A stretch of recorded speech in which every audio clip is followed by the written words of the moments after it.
Abbiamo passato la soglia dei 4.000, 4.065 più 83.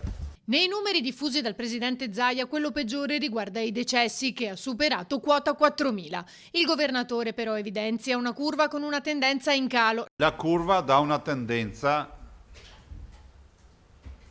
in calo. Andando nello specifico, piega su Belluno, piega su Padova,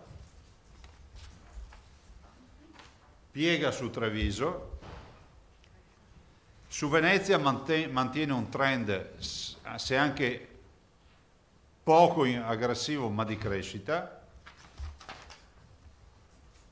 piega su Vicenza, piega su Verona ed è, diciamo, in tendenza a piegare su Rovigo.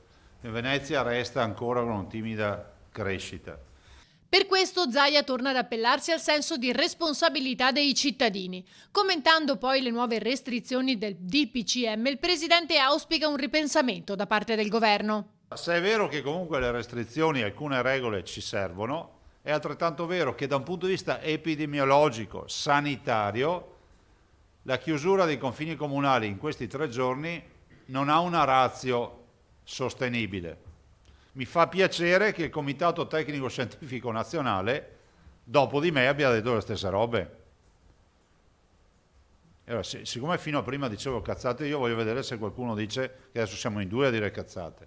Dire oggi che da un punto di vista sanitario, il rischio sanitario della chiusura di un comune di poche centinaia di abitanti o di 1.000-2.000 abitanti quei giorni sia uguale a quello della chiusura dei confini comunali di un comune di 3 milioni di abitanti come Roma, piuttosto 2 milioni come Milano, piuttosto che tanti capoluoghi di regione che vanno oltre i 200-300 mila e su abitanti, e vuol dire scientificamente una bestialità. Spero veramente in un ravvedimento del governo. Non è vero che non si possa prendere in mano questa situazione, alla luce anche di quello che dice il CTS.